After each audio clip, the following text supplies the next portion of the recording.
Me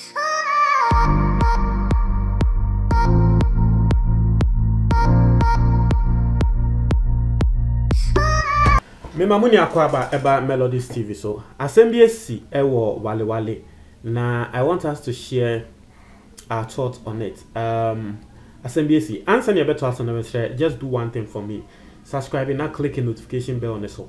Metro send your best will screen so sia eba na wedi so eno na eda screen so sia send your best subscribe and then eda so. Send your be me adoma ne so adoma na ya ehu hia. Stories be ba na trese munya notification. Mo amotie me say ebi mo notification na munya mode ewa ha mutie. Etie for yanko ensem ni mu. Abrantie bi middle aged man. Yaka so be a middle aged da. Wo hwa say 40 ko 50 ho side no. Aha. Enkrofo bi ewo wale ona kasa wote wale ewo West Mamprusi municipality ewo North East region. Now, Abrantie nda me ne okasa yi wo yewu oda Temale teaching hospital Nyankopon ambe mu Abrantie ne bia wo behwe ne nkwa. Na Abrantie ne de si ye ene se Paramount Chief ohene bia wo kuro ne so one of ohene no ne yere and Abrantie wo de si ne so se wo hene ne yere ana twese wo bere yakoto no wo so se wo re ohene yere and atwese ye chi na ya bona amande twese wo yewu enye police for kra na ke ya bu na ekunu no ensem ni muni Abrantie no de yate ene se ne din e de Abbas. That's what we've heard. Say ne din e de Abbas. Na we obi a wono ankasa no what we've also heard ne say wo 1 year 3 muntie o ono ankasa wo 1 year 3 twese still ohene ne so one of ohene ne so ohene so yobi a wo hene bebre sorry ohene yobi a wo yeri bebre. It's one of ohene no ne yere and atese yesi Abrantie se wone ne hyehye ho enya the first time krani eya awore oba na wabere na okọ oba ohene ne yere ne fie a wonzo ohene no ne yere ne doso na wo mu nya atete omofie aha nti oba ohene no ne yere ne fie a na wabere na okọ na wabere na okọ nti omo a wo mo ewo eye palace ho ana area nim youth no na wo mu nim nti ebi mo ede wo mo ho esi ho se wo mo ebeda ne spies no more monitor the air coso because they na Abrantie na ye na eye musuo nkrofo a wo mo wale ho no wo mu gidi se ade we ye musuo a ebetumi ede wo how bi abasa akro ne so. That's their belief. Omo friend is sacrilege. Omo say this thing is a sacrilege. Abrantie na commit sacrilege.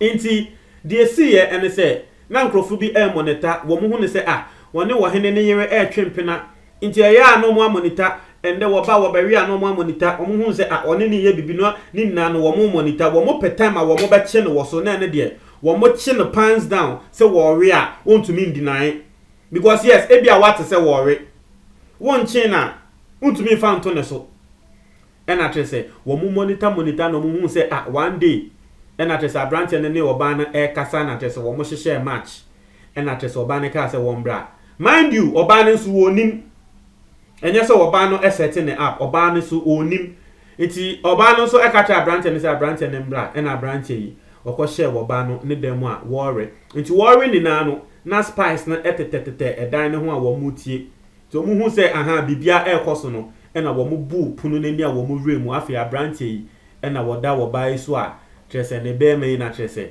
wo bu adwuma yi na youth no say hey musio say na wo ba bebo wo yere miensa na sabe we nya wo bia yere anre se wo hene ne yere masa ye betre onyansa ye twe Abrantie besi abonten me say insio ebo wa wo se ebo ye bo wa wo se ye bo wati bra ya brono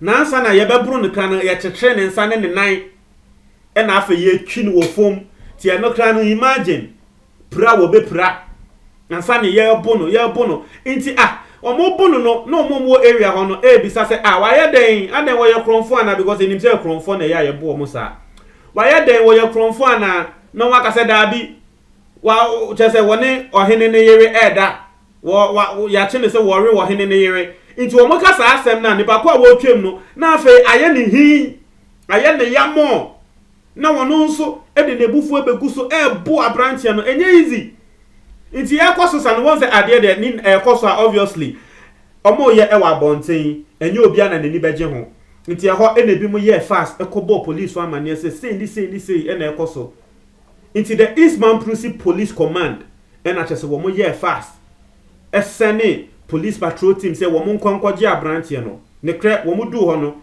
na abranche no ya bono ha ya bona ma wa yelem akade na nko wowu na police for no time na wo mo de na eto wo mo ka mo a wo mo de na ekọ hospital bi aye frɛ no Baptist Medical Center na sa hospital no na ewo Eastman Prusi district ho na nti ye de na ekọ ho na ye de na kọ ho no wo mo hwa adabi abranche no he's not responding to treatment well. And most just like any other way, no, once you go hospital, be na and shada anya kesiye sa na say you say you are not responding to treatment well, they'll transfer you to the bigger hospital. Into a one fast, you transfer a branch and aqua to Tamale Teaching Hospital because his health was still deteriorating. Just say ya bona ma baby eduno.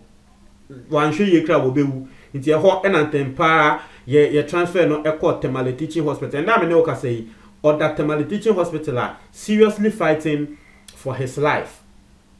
Seriously fighting for his life.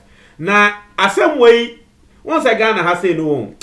Sensemba na eyesa ahemfo nsem ni we ya na impenyi police impenyifo na ya no mo be some the details be ba beto abonten sa.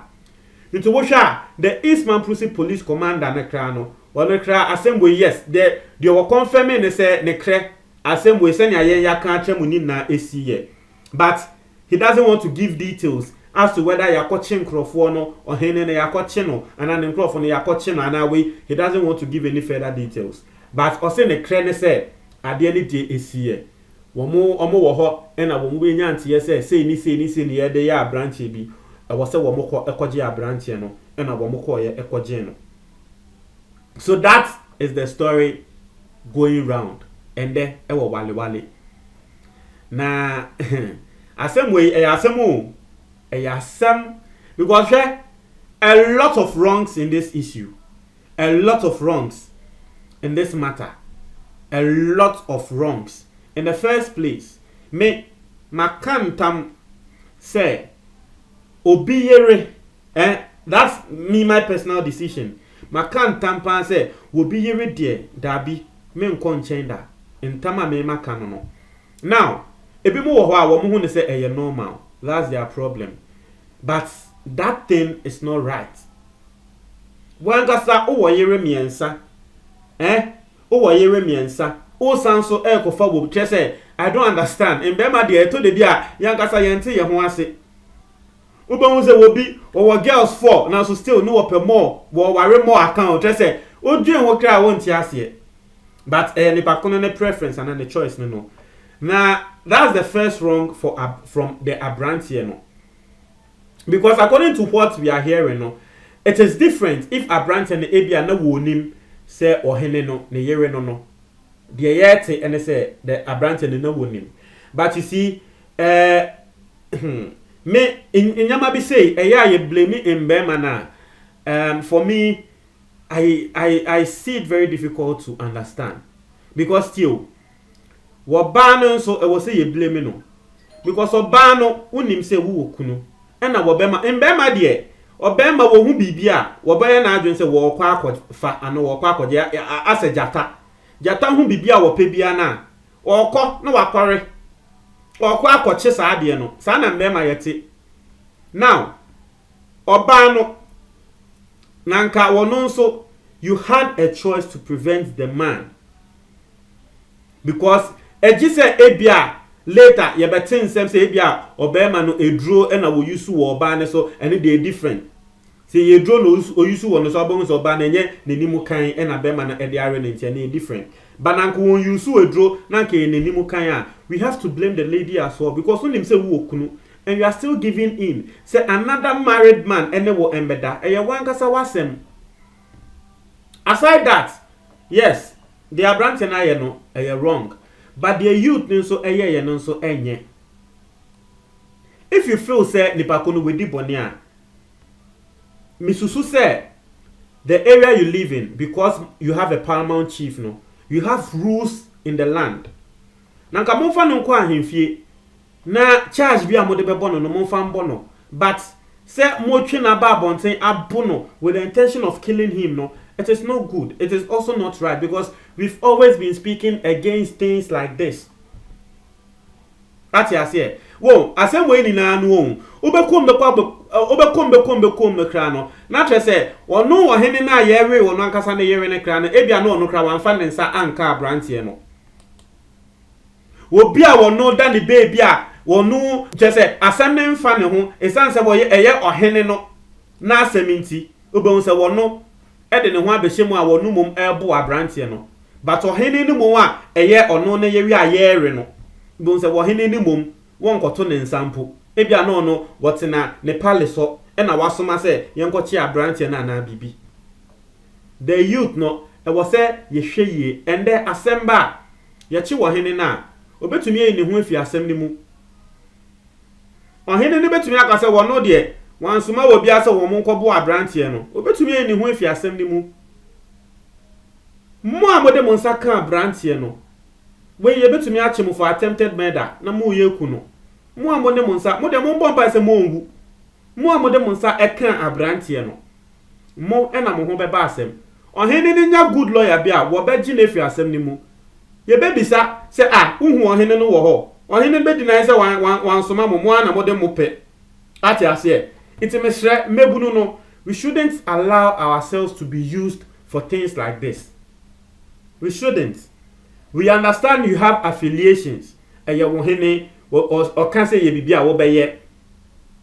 O pesa wo ye ne hu ne say yes, wo hene na aye say ba mesre mo.